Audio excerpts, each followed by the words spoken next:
looks like again another really physical, well-coached Kyle Whittingham football team. You expect nothing less from them. Offensively, have really used two quarterbacks this season. I thought Huntley did an unbelievable job in the first 4 games. Really a dual threat athlete that can spin it and really dangerous with his feet, averaging over 50 yards a game. 73% completion ratio. We'll see where he's at and see if he's back. Obviously, Troy has come in the last couple games. Thought he did a really nice job in finishing up the Arizona game. We know Troy very well from being right here from the Los Angeles area and having competing against him last year and know what he can do. Very dangerous person again with arm and legs. A little bit more balanced offense this year by Utah. I think a little bit has to do with a new coordinator in Troy Taylor. You really at Utah, you think more running oriented offense, but they've really got a nice balance going. I think Troy's done a really good job, as well as having one of maybe the best wideout we've faced all season in Carrington, and basically catching over 100 yards a game with him.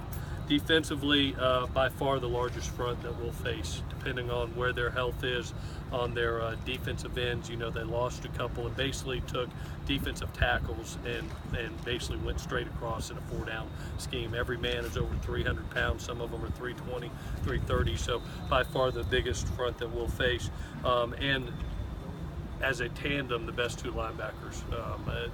A tremendous experience by both kids and find a way to get to the ball extremely well. As a defense, playing a lot of man coverage, a lot of cover 3, loading the box, only giving up 18 points a game and about 314 yards. So always a physical, hard knocks game when you play Utah.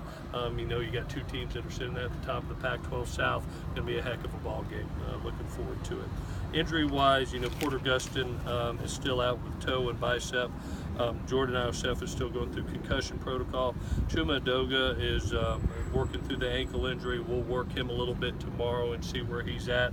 Stephen Carr is still out with the foot. Daniel Mortabebe actually got some practice today. Looked good. We'll see soreness coming back tomorrow and really working to try to get him back in football shape. And Jalen Green is out with concussion. And then 2 surgeries today. Biani was a very successful surgery on his pectoral muscle. We wish him a speedy recovery.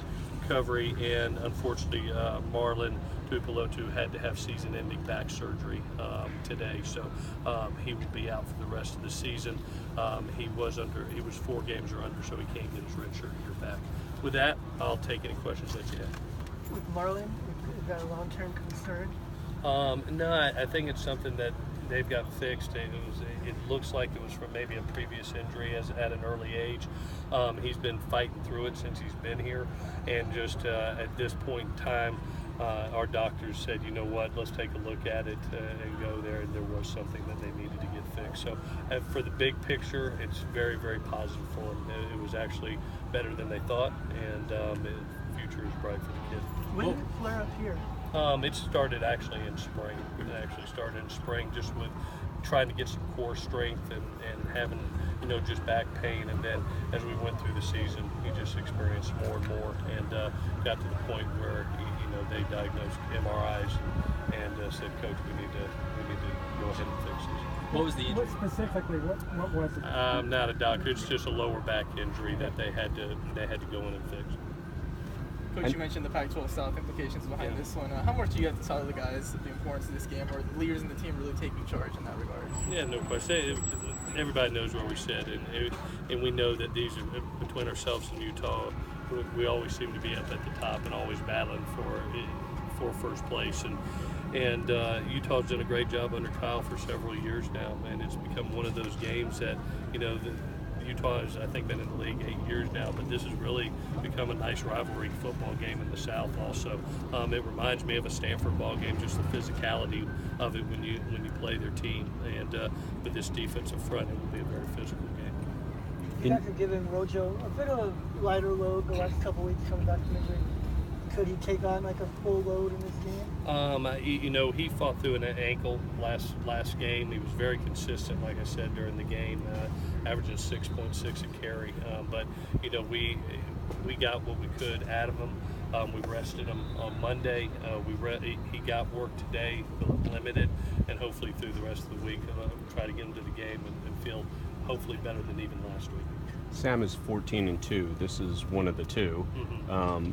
Do you sense if there's any unfinished business with him or this team the way that thing ended last year? We know this is the game that held us out of playing for a Pac-12 title, and to lose that game last year in 16 with the last 16 seconds was heartbreaking for our football team, but I thought really set the tone for the rest of the season.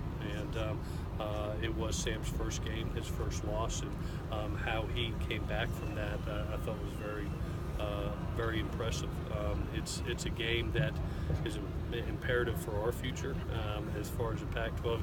You know, you get done with that Pac-12 North play, and here comes the Pac-12 South, and you got 5 right in a row, and you went out, and you're going to go play for the Pac-12 championship. Sam said that the coaches talked to him about his remarks after the game on Saturday. I visit with Sam every Monday, and it was a nice discussion, and I'll leave that between coach and player. And like I said earlier, we have great players, great coaches, and they're doing a wonderful job together. He said he apologized for his comments. He didn't apologize to me. He's a wonderful person. He's a kid that in my person, like I said earlier, with our coaches and our players, we all have very, very high standards. And when you're basically putting up 36 points a game and 470 yards, and you still want more, that's pretty good by your players and coaches. And you know, he's a young man that I know was taken a little bit out of context, and he's always been a kid that owns up to everything, and that's why I love him for it. He's tremendous. How did you guys react after the targeting last year? It's a loss, it hurt you guys in the big picture, but you figured out your quarterback situation. Yeah, you know, it's something that after that game, I remember just being sick for the kids and saddened for the kids because of the preparation that they put into it. But also, I came away inside smiling because I knew we had a good football team and a team that was progressing each and every week. And you had found your quarterback. You know, even though there were some mistakes in that game, he played exceptionally well in that environment in Rice-Eccles Stadium. And you just kind of knew, okay, this is the last piece of the puzzle that's going to put us over the top to be a successful football team. And credit to our kids. You know, it was a loss that could either end your season or spark your season, and it ended up sparking our season. This is the first game where Sam, when he looks at the film, he's seen a system that he's gone up against before, you know, repeat opponent, and they're running the same defense they were a year ago. What could that mean for him as a quarterback? Say it one more time. Oh, it's the first game where Sam's looking at the film and he's facing a defense that he faced with the same system.